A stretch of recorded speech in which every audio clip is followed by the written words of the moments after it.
Good evening सबको। Paper सबका अच्छा गया? पेपर सबका अच्छा गया? सर बाहर कैसी आवाज आ रही है? मेरी आवाज सुनो बस, सिर्फ मेरी आवाज सुनो, बाहर की आवाज मत सुनो। आज का जो क्वेश्चन बताओ सर, कल का एसएसटी का। अरे वो सब छोड़ो, वो सब प्री बोर्ड है, प्री बोर्ड में चीजें जैसे राम चीजें अलग चलती हैं, कोई दिक्कत नहीं होती। आज हम लोग पेपर सॉल्व करेंगे, ये 10वीं क्लास वाला जो आज आपने स्कूल में किया था, जो आपका टेस्ट था वो पूरा। जिनके जिनके पास क्वेश्चन पेपर है वो बिल्कुल क्वेश्चन पेपर निकाल लो और देखना स्टार्ट कर दो किस तरीके से मैं लगाता हूं क्वेश्चन को और किस तरीके से आप लगा रहे थे। उन दोनों अप्रोच को समझना बहुत अच्छे तरीके से। किसी दर्पण से आप चाहे कितनी ही दूरी पर खड़े हों, आपका प्रतिबिंब सदैव सीधा प्रतीत होता है, सदैव सीधा प्रतीत होता है। जरूरी नहीं कि ये कॉपी पेस्ट क्वेश्चन ही आपके बोर्ड एग्जाम में पूछे जाएंगे, ऐसा कुछ भी नहीं है। ठीक है, जिनको अगर इसका आंसर पता है तुरंत कमेंट करो कौन सा आंसर होगा। केवल समतल, केवल अवतल, केवल उत्तल, या तो समतल अथवा उत्तल। कौन सा आंसर सही होगा तुरंत जवाब दो कमेंट में, जल्दी बोलो जल्दी। पहले क्वेश्चन का आंसर क्या होगा?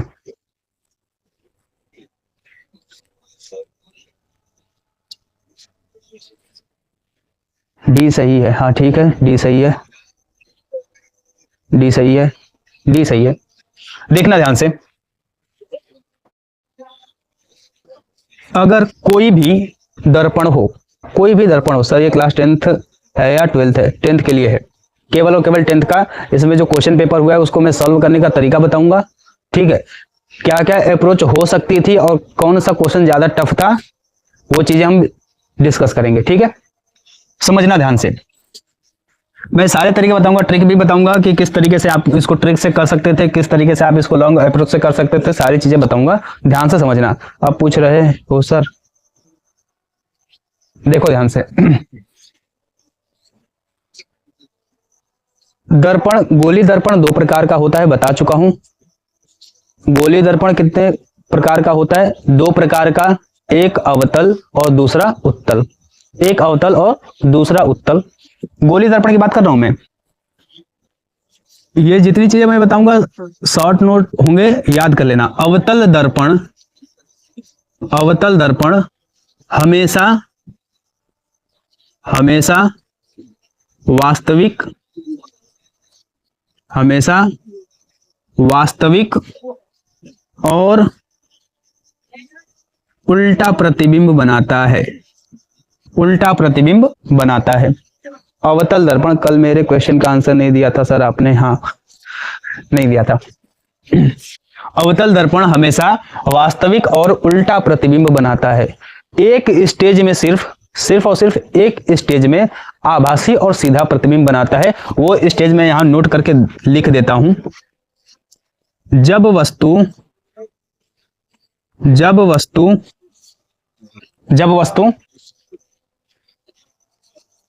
ध्रुव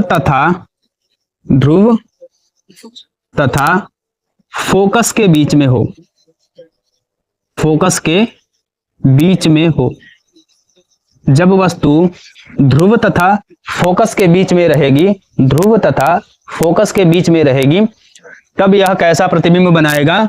सीधा बनाएगा और आभासी प्रतिबिंब बनाएगा। अवतल दर्पण के बारे में मैं कह रहा हूं। चीजें क्लियर है? चीजें क्लियर है? दूसरी कंडीशन,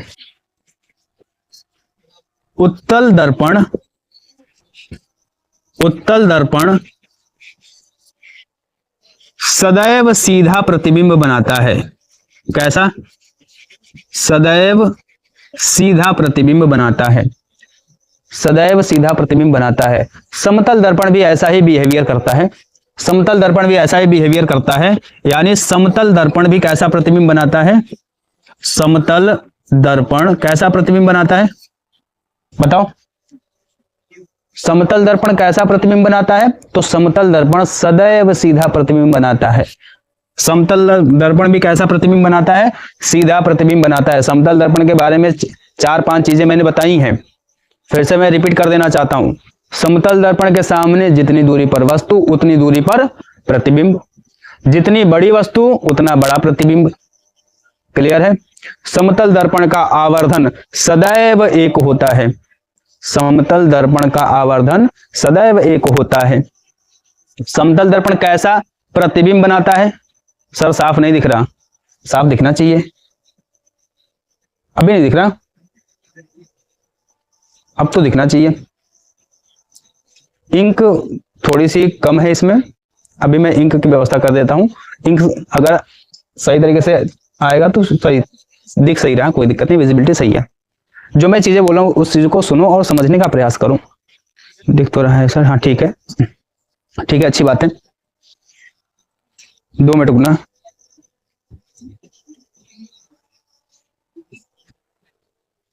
समतल दर्पण के बारे में मैंने 4-5 चीजें बताई है। अगर आपको पता है तो तुरंत ये बताओ, समतल दर्पण कैसा प्रतिबिंब बनाता है? सीधा बनाता है, उल्टा बनाता है, कैसा बनाता है? बता चुका हूं मैं क्लास में। समतल दर्पण कैसा प्रतिबिंब बनाता है? समतल दर्पण कैसा प्रतिबिंब बनाता है?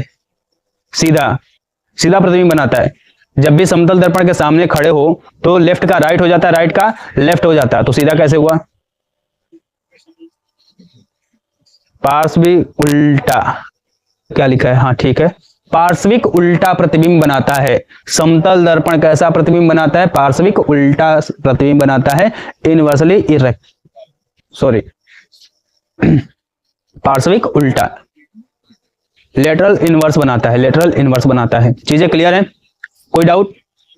अगर हमारी हाइट h है और हमें अपना पूरा का पूरा प्रतिबिंब शीशे में देखना है तो मिरर का यानी दर्पण का आकार कितना होना चाहिए?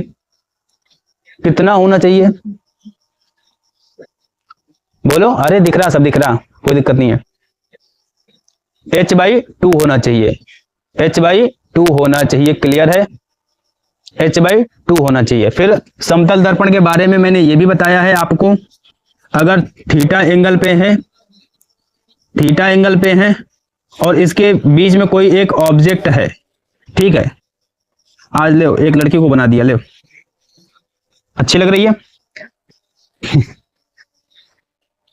इस लड़की का प्रतिबिंब कितना बनेगा? नंबर ऑफ इमेज कितनी बनेगी? n बराबर, मैंने बताया है आपको, 360 डिग्री बटे में थीटा -1,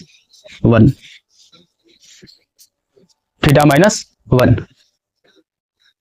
h/2 का मीन्स क्या होता है?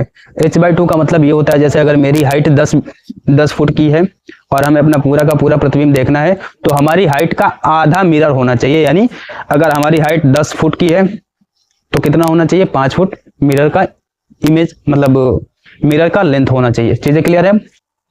आगे चले, आगे चले। दूसरा क्वेश्चन था आप लोगों का, मानव नेत्र अभिनेत्र लेंस की फोकस दूरी को समायोजित करके विभिन्न दूरियों पर रखी वस्तुओं को फोकसित कर सकता है, ऐसा हो पाने का कारण क्या है? अच्छा मुझे एक चीज ये बताओ, जब कोई दूर की वस्तु होती है तो हम उसको ऐसे करके देखते हैं, बिल्कुल आंखें खोल करके, ठीक है, लेकिन जब कोई नजदीक की वस्तु होती है तो उसको हम ऐसे करके देखते हैं, ये ऐसे चिपक जाता है, ठीक है। इस क्षमता को बोला जाता है समंजन क्षमता। क्या बोला जाता है? समंजन क्षमता। चीजें क्लियर है? तो ये समंजन क्षमता होती है। समंजन क्षमता का मतलब होता है फोकस को आप कहीं ना कहीं केंद्रित कर रहे हो, दूर की चीजें तो इसको हम क्या करते हैं? फैला करके देखते हैं, और अगर कोई नजदीक की कोई चीज होती है वहां पे हम उसको ऐसे सिकोड़ करके समंजन क्षमता बनाने का प्रयास करते हैं। तो दूसरे क्वेश्चन का आंसर क्या होगा? समंजन क्षमता। चीजें क्लियर हैं? चीजें क्लियर हैं? चीजें क्लियर हैं? बोलो बोलो। अगर चीजें क्लियर हो तो थम्स अप करो, आगे बढ़ते हैं। हाँ ठीक है, ये तो चीजें क्लियर है तो जल्दी बोलो। ठीक, आगे चलते हैं। तीसरा क्वेश्चन अच्छा क्वेश्चन है, और ये क्वेश्चन सीबीएसई बोर्ड के 12वीं क्लास के पेपर में आ सकता था, इसमें पता नहीं क्यों दे दिया। मेरे हिसाब से मैंने जितना आपको बताया था उतना पर्याप्त था, लेकिन मुझे नहीं लगता कि उतना पर्याप्त है। तीसरा जो क्वेश्चन मैं पढ़ रहा हूं, ध्यान से समझना, तीसरा जो क्वेश्चन मैं पढ़ रहा हूं उस क्वेश्चन को बहुत अच्छे तरीके से समझना। 25 आंसर आएगा। किस तरीके से आएगा भैया? गूगल बाबा है क्या तुम्हारे साथ? 1.25 दर्जन लोग देख रहे हैं और लाइक है आधे दर्जन। 1.25 दर्जन लोग देख रहे हैं और लाइक है आधे दर्जन। जल्दी से इसको पौने करो, जल्दी से करो, तुरंत प्रभाव से करना स्टार्ट करो। सर मेरा राइट है ये वाला और फर्स्ट वाला, हाँ ठीक है मिला लेना, पेपर पहले ही देख लिया था सर। अच्छी बात है, अच्छी बात है। एक चीज बता दूं मैं, बैसाखियों के सहारे रेस नहीं जीती जाती। बैसाखियों के सहारे रेस नहीं जीती जा सकती।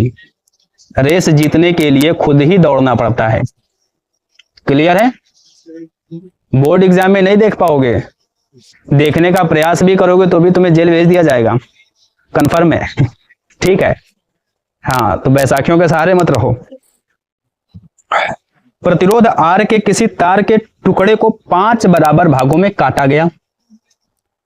इन टुकड़ों को फिर पार्श्व क्रम, यानी पार्श्व क्रम का मतलब क्या, समांतर क्रम में समायोजित किया गया।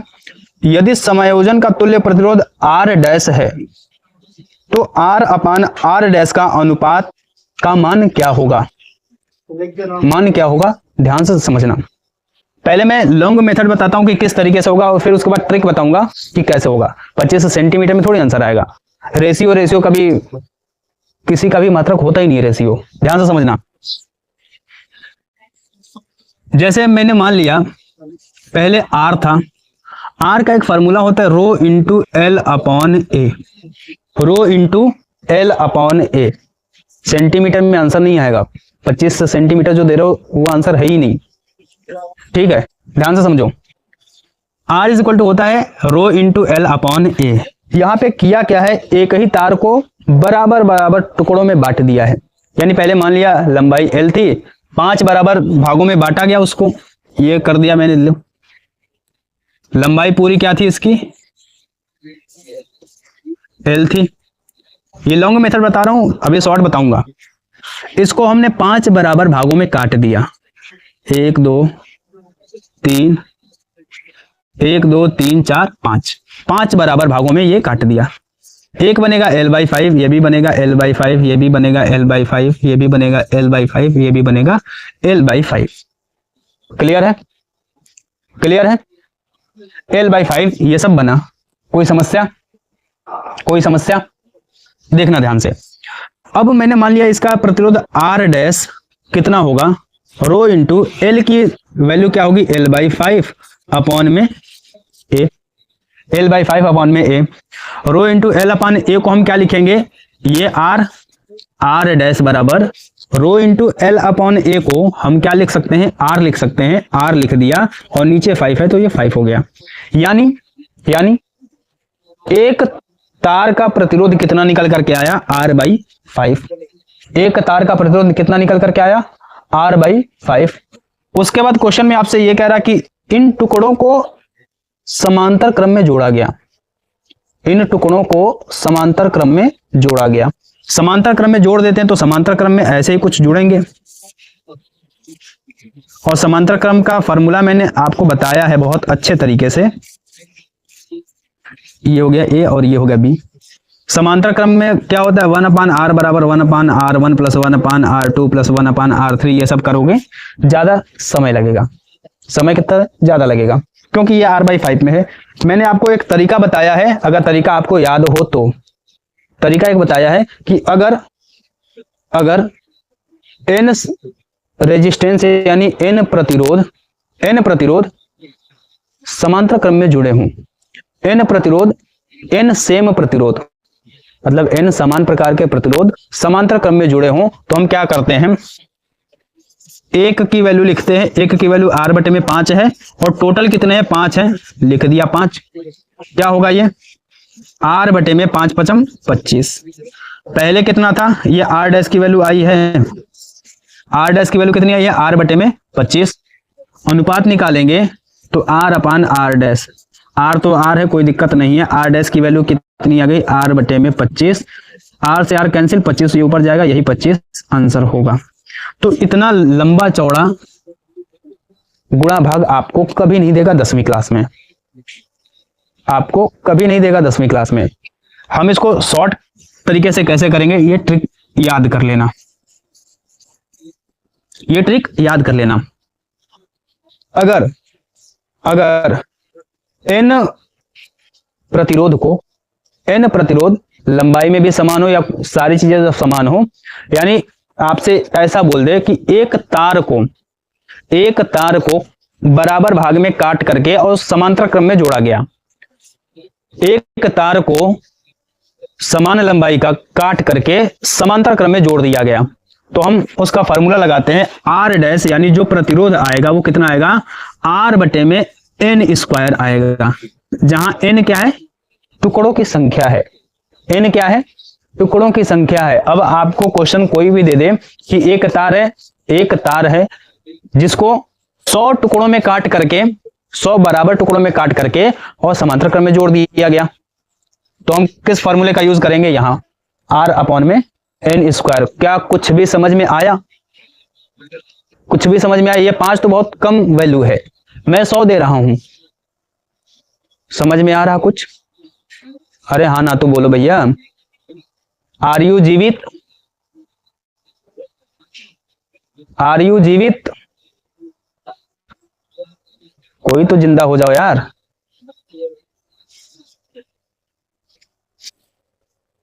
कोई नहीं जीवित बचा क्या? सुन लो, अगर हम किसी तार को n बराबर भागों में काट करके और समांतर क्रम में अगर जोड़ देते हैं, यस सर आई एम जीवित अच्छी बात है, ठीक है, यू आर कमेंट करिंग, ठीक है। आर डैश की वैल्यू क्या होगी, आर अपॉन एन स्क्वायर, जहां पे एन क्या होगा, टुकड़ों की संख्या होगी। यहाँ पे 5 टुकड़े दिए गए थे, तो आर डैश की वैल्यू क्या हो जाएगी, आर 5 टुकड़े, 5 का स्क्वायर कर दिया, क्या हो गया, आर बटे में 25। पहले वाला कितना दिया था, आर दिया था, तो आर अपॉन आर डैश बराबर 25, आर से आर खत्म, फिर भी यहां से कितना आंसर आएगा, 25। ये फॉर्मूला याद कर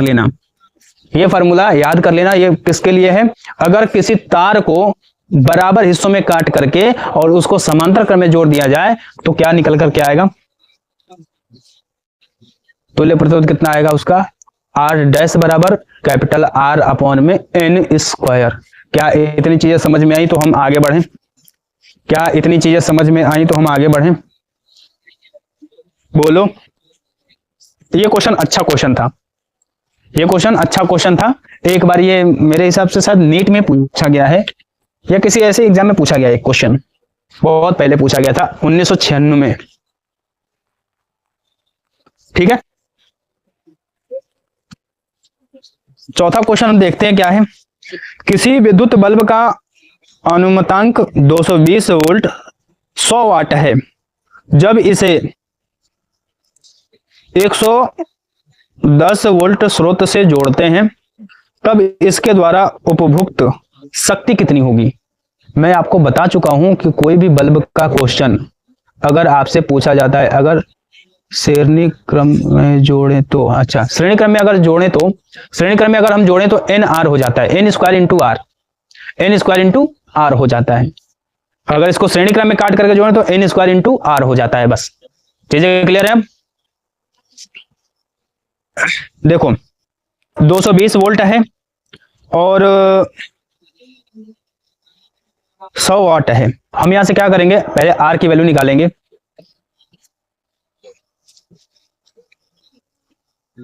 निकालो, 220 वोल्ट दिया है और 100 वाट है, 100 वाट है, ठीक है। वी स्क्वायर बाई पी क्या निकल करके आता है, आर। तो वी स्क्वायर की वैल्यू कितनी हो गई, 220 गुणे 220 बटे में कितना, पी की वैल्यू कितनी है 100। इससे ये खत्म, इससे ये खत्म, कितना हो गया 484 ओम। कितना हो गया 484 ओम, ठीक है 484 ओम। अब हमें क्या निकालना है, 110 वोल्ट स्रोत से जोड़ते हैं तब इसके द्वारा उपभोक्त शक्ति कितनी होगी। पहले हम आई की वैल्यू निकाल लेते हैं कि करंट कितना लेगा ये। आई बराबर क्या होता है, वी अपॉन आर। वी कितना है 220, आर कितना आया 484, 22 बार में ये कैंसिल आउट होगा, 10 बटे में 22, ठीक है। कितना होगा 10 बटे में 22।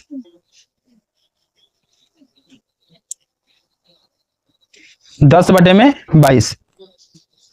हाँ ठीक है। P बराबर होता है, शक्ति पूछा ना, उपभोक्त शक्ति कितनी, P बराबर V इंटू आई से। V की वैल्यू कितनी है, कितने से जोड़ा जा रहा है, 110 वोल्ट स्रोत से जोड़ा जा रहा है, 110 वोल्ट से जोड़ा जा रहा है। I की वैल्यू कितनी है, 10/कितना 22, 11 दूनी 22, ठीक है, 11 दूनी 22, 2 पंचे 10, 50 वाट आ रहा है। आंसर कितना आ रहा, 50 वाट आ रहा है। एक बार ये चेक कर लेना, 50 वाट आ रहा है।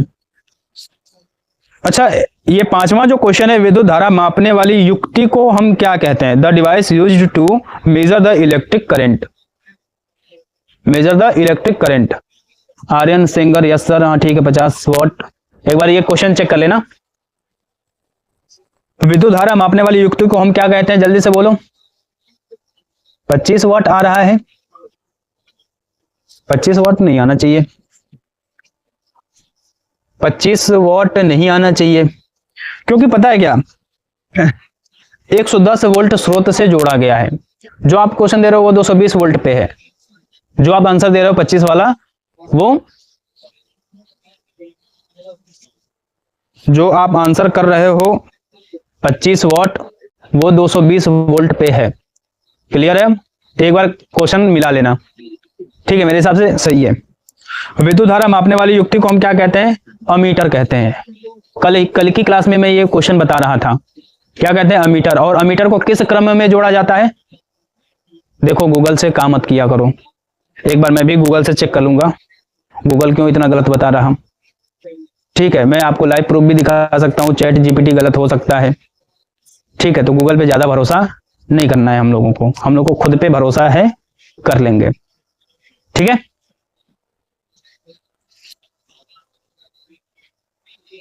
मेरे हिसाब से 50 वाट आना चाहिए, देख लूंगा एक बार फिर से मैं, ठीक है।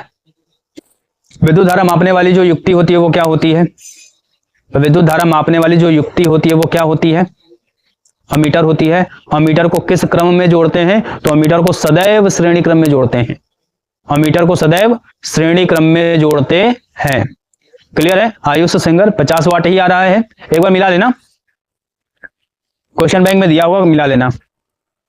देखो ये क्वेश्चन मैं आप लोगों को बता चुका हूं, किसी लंबे धारावाही तार के निकट चुंबकीय क्षेत्र की दिशा को कौन बताता है, कौन सा नियम बताता है, कौन सा नियम बताता है, कर लेना खुद से, बता चुका हूं। फ्लेमिंग का बाएं हाथ का नियम भी बता चुका हूं, कारक स्क्रू नियम भी बता चुका हूं, दाएं हाथ के अंगूठे का नियम भी बता चुका हूं। जब पता नहीं होगा तो गूगल से पूछेंगे आंसर, कतई नहीं है, खुद से खोजो, किताब से खोजो।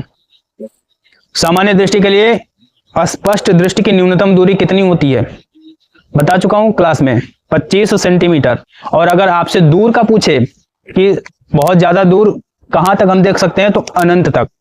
स्पष्ट दृष्टि की न्यूनतम दूरी 25 सेंटीमीटर, अधिकतम दूरी अनंत। लिख देता हूं मैं, न्यूनतम दूरी जो होगी, न्यूनतम दूरी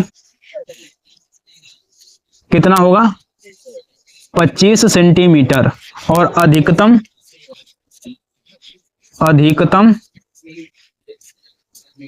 अनंत,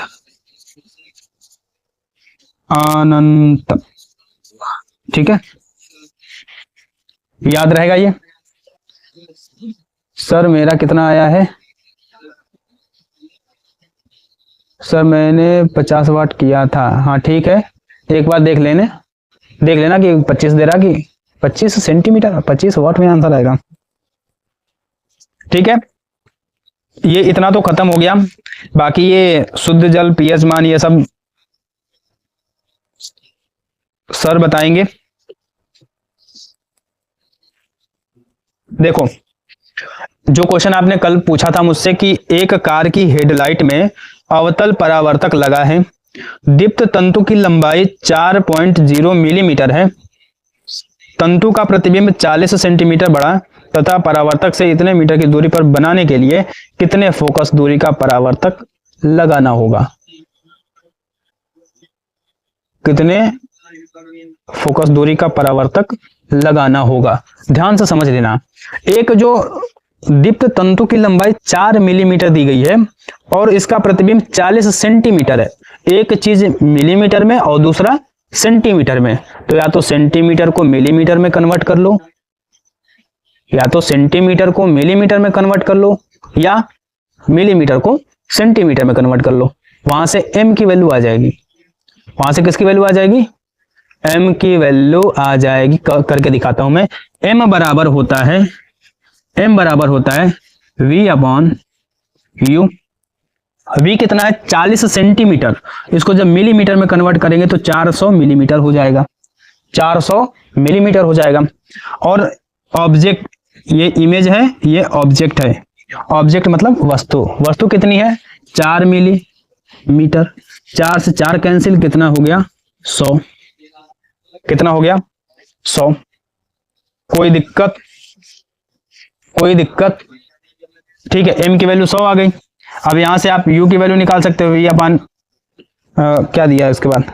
5 मीटर की दूरी पर बनाने के लिए, परावर्तक से 5 मीटर की दूरी पर बनाने के लिए, 5 मीटर बोले तो 500 सेंटीमीटर। 500 सेंटीमीटर बटे में कितना? 100।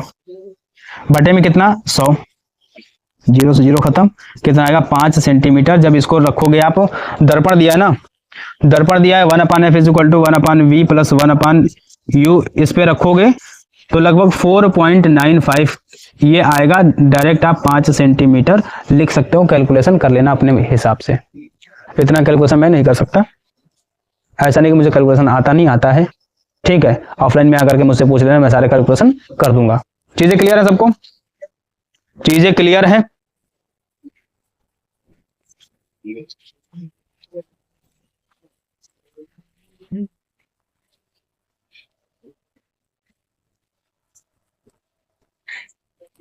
तंतु के प्रतिबिंब का आवर्धन जो अभी मैंने निकाला था, m = कितना आया था? 100 आया था। ये दूसरा वाला क्वेश्चन भी वहीं से सॉल्व होगा। प्रकाश के प्रकीर्णन के 2 उदाहरण लिखिए। सिर्फ उदाहरण आपको लिखना था। तो पहला उदाहरण ये होता है आकाश का नीला प्रतीत होना। आकाश का नीला प्रतीत होना प्रकाश के प्रकीर्णन का उदाहरण है। और सूर्योदय और सूर्यास्त के समय सूर्य का लाल दिखाई देना भी प्रकीर्णन का ही उदाहरण है। सिर्फ 2 उदाहरण आपको देने थे, 2 नंबर आपके मिल जाते। क्लियर है? प्रिज्म से श्वेत प्रकाश की किरण को गुजारने पर किस रंग की किरण सबसे अधिक विचलित होती है? याद कर लेना डायरेक्ट। ठीक है, ये विबग्योर। ठीक है, ये violet, indigo, blue, green, yellow, orange, red. सबसे ज्यादा विचलित कौन होती है? सबसे ज्यादा विचलित कौन होती है? तो सबसे ज्यादा विचलित वायलेट होती है। वायलेट बोले तो बैंगनी रंग। सबसे ज्यादा विचलित कौन होती है? बैंगनी रंग होता है। चीजें क्लियर है? क्यों होता है? क्योंकि इसका तरंग दैर्ध्य सबसे कम होता है। तरंग दैर्ध्य सबसे कम होता है। सबसे कम होता है। नोट कर लो। और ये विबग्योर याद कर लेना। विबग्योर को शॉर्ट फॉर्म में क्या बोलते हैं? स्पेक्ट्रम। क्या बोलते हैं? स्पेक्ट्रम। क्लियर है? तीसरा क्वेश्चन दिया है समान लंबाई के एक ही पदार्थ के 2 तारों की त्रिज्याओं का अनुपात 2:3 है। यदि पहले तार का प्रतिरोध 4.5 ओम है तो दूसरे तार का प्रतिरोध कितना होगा? ध्यान से समझना। ये क्वेश्चन अच्छा क्वेश्चन है। इस क्वेश्चन को भी बता देता हूं, अच्छे तरीके से समझना और याद कर लेना इसको।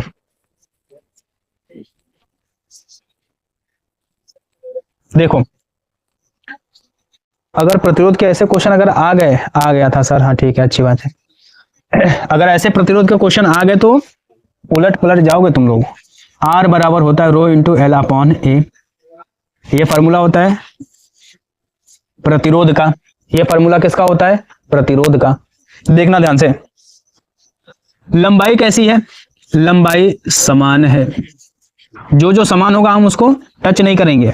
अपने समान की सुरक्षा स्वयं करें। F कितना आया था सर? 4.95 आएगा। 5 आंसर उसका अप्रोक्स लगा लेना। ठीक है, एक ही पदार्थ के हैं यानी रो भी समान होगा, रो भी क्या होगा, समान होगा। ठीक है, त्रिज्याओं का अनुपात हमें दे रखा है, त्रिज्याओं का अनुपात दे रखा है। ठीक है, त्रिज्या का अनुपात दे रखा है यानी एक की वैल्यू हमें दे रखी है। आर बराबर क्या होता है, रो और एल दोनों समान है, दोनों को हम निगलेक्ट कर देंगे, 1 अपॉन क्या करेंगे, एरिया क्या होता है, पाई आर स्क्वायर। एरिया क्या होता है तार का, पाई आर स्क्वायर। ठीक है, प्रिंस शिवा, हाँ बताओ, बोलो बोलो बोलो। देखो 1 आर बराबर क्या होगा, 1 अपान पाई आर स्क्वायर। ठीक है, राधे राधे। इसको हम क्या बोलते हैं, ये R1 हो गया, तो ये ऐसे लिख दिया हमने। R2 के लिए हम क्या लिख देंगे, 1 अपान पाई R2 स्क्वायर। अब मेरी बात बताना तुम, एक पाई से पाई तो कैंसिल हो गया, हम दोनों को भाग कर दिया ऐसे, पाई से पाई कैंसिल। R1 अपान R2, R1 अपान R2 क्या होगा, R2 ऊपर चला जाएगा, ये स्मॉल वाला, R2 का स्क्वायर बटे में R1 का स्क्वायर। चीजें क्लियर है, R1 और R2। ठीक है, R1 की वैल्यू क्वेश्चन में दे रखी है, यहां पे मैं लिख देता हूं, R1 की वैल्यू दे रखी है 4.5 ओम। ठीक है, और त्रिज्याओं का अनुपात यानी R1 की वैल्यू दे रखी है 2 और R2 की वैल्यू दे रखी है 3। रख देते हैं और देखते हैं। R1 के जगह पे हम क्या रखेंगे, 4.5, R2 हमें निकालना है, R2 की वैल्यू 3, 3 का स्क्वायर कितना हो जाएगा, 9। R1 का स्क्वायर कितना हो जाएगा, 4। क्लियर है यहां तक, 4.5 का 2 गुना होता है 9, ये 1 और यहां पे कितना हो गया, 2। क्लियर है। R2 को उल्टा करेंगे, R2 को उल्टा करेंगे तो ये भी उल्टा हो जाएगा, यानी 4 ऊपर चला जाएगा, 2 नीचे चला आएगा, भाग करेंगे कितना आएगा, 2 ओम। क्या समझ में आया, ये क्वेश्चन से समझ में आया, बोलो, ये क्वेश्चन समझ में आया। कौन सी क्लास है, 10वीं क्लास है, केवल और केवल 10वीं क्लास के विद्यार्थी इस क्लास को देखें। देखो बोलते ही 2 लोग गायब हो गए बोलते ही 2 लोग गायब। अगर पढ़ना है, समझना है तो आप कोई भी क्लास देख सकते हो। ठीक है, हो गया, नोट करना है, नोट कर लो जल्दी, नोट करना है जल्दी से, नोट कर लो। 11th की कब से पढ़ाओगे, 11th की कि 12th की, 11th क्लास की पढ़ानी है कि 12th क्लास की,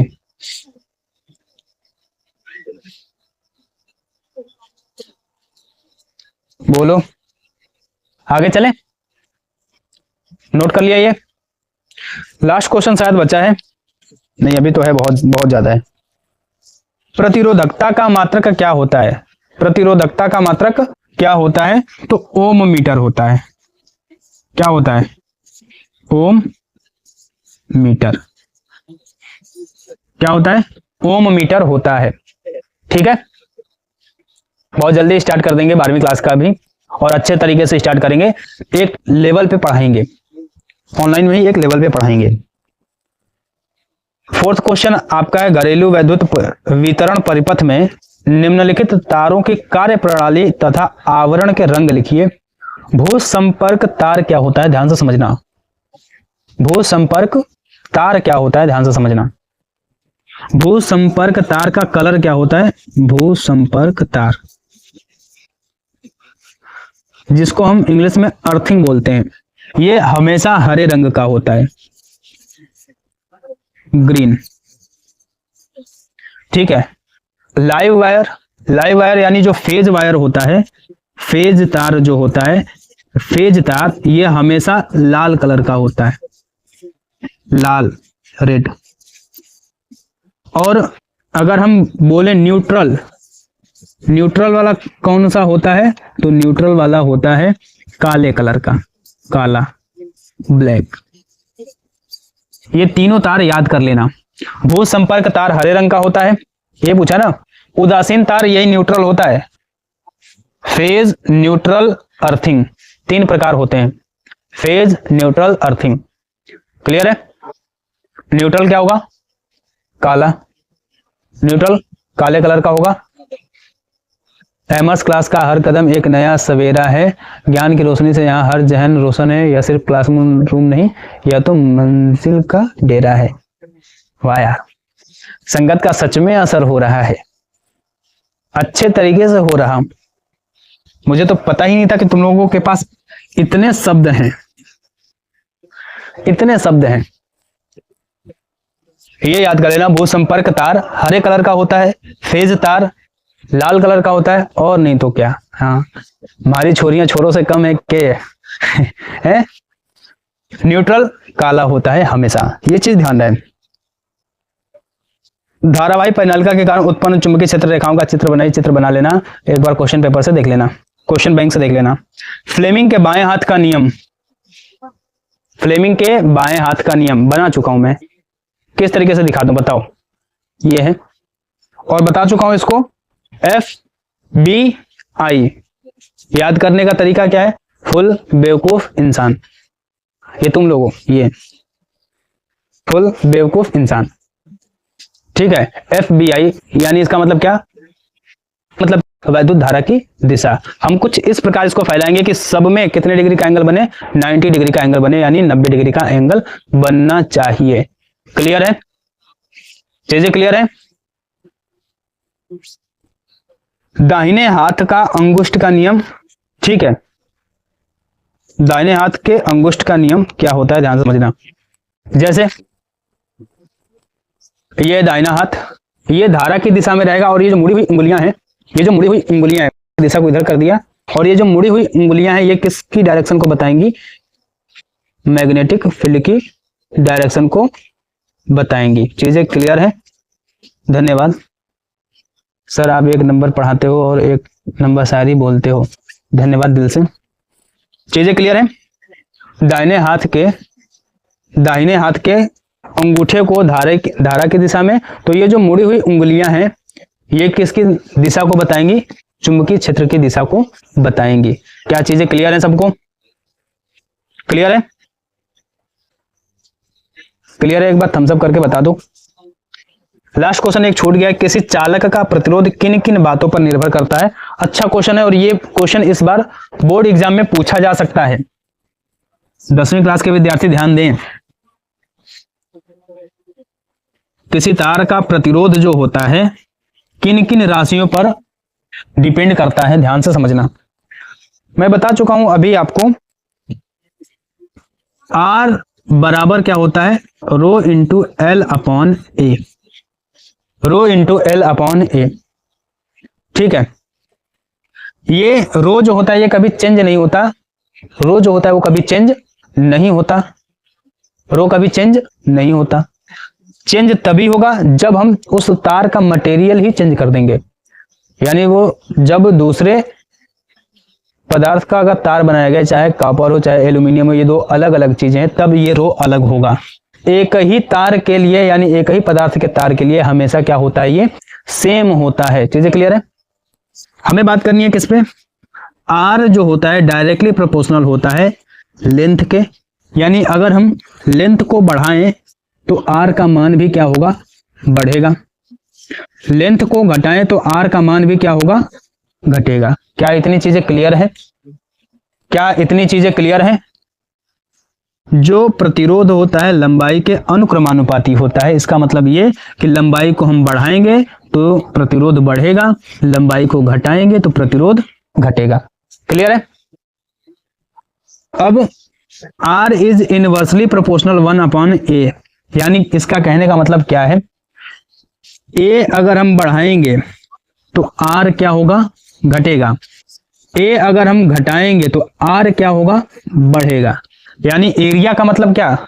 पतले तार, जो तार पतले होते हैं उनका प्रतिरोध ज्यादा होता है, जो तार मोटे होते हैं उनका प्रतिरोध कम होता है। क्लियर है? वे तार जो पतले होते हैं उनका प्रतिरोध ज्यादा होता है, वे तार जो मोटे होते हैं उनका प्रतिरोध कम होता है। चीजें क्लियर है? टेम्परेचर पे क्या होता है? टेम्परेचर पे क्या होगा, कमेंट करके बताओ, टेम्परेचर पे क्या होगा। टेम्परेचर अगर हम बढ़ाते हैं तो प्रतिरोध बढ़ेगा कि घटेगा, ये होमवर्क रहेगा आपका। क्लियर है? आज की क्लास कैसी लगी कमेंट जरूर करना। अब क्लास को हम ओवर करना स्टार्ट कर रहे हैं। जिसको कुछ न समझ में आए कमेंट कर सकता है, जिसको कुछ न समझ में आए कमेंट कर सकता है।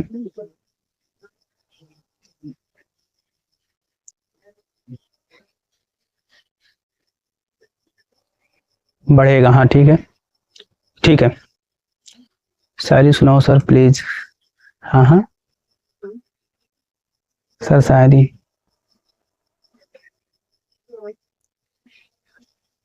ठीक है,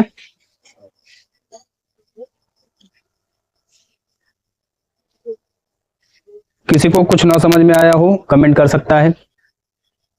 हाँ हाँ कर सुना रहा, बताओ कैसे सुननी है बताओ। फुल बेवकूफ इंसान, हाँ ठीक है, FBI।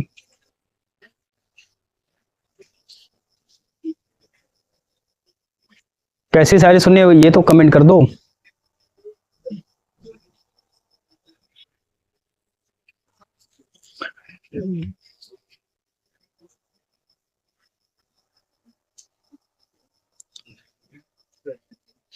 वक्त के क्रूर छल का भरोसा नहीं, वक्त के क्रूर छल का भरोसा नहीं, आज जी लो कि कल का भरोसा नहीं।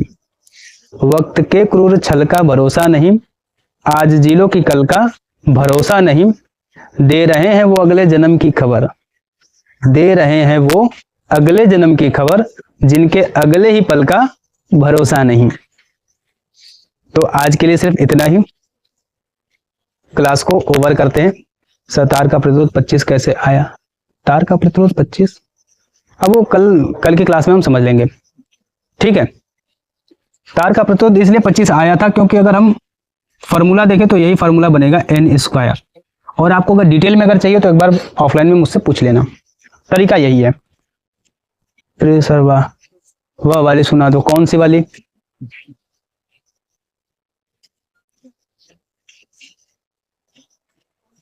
ठीक है, क्लास को ओवर करते हैं, टाइम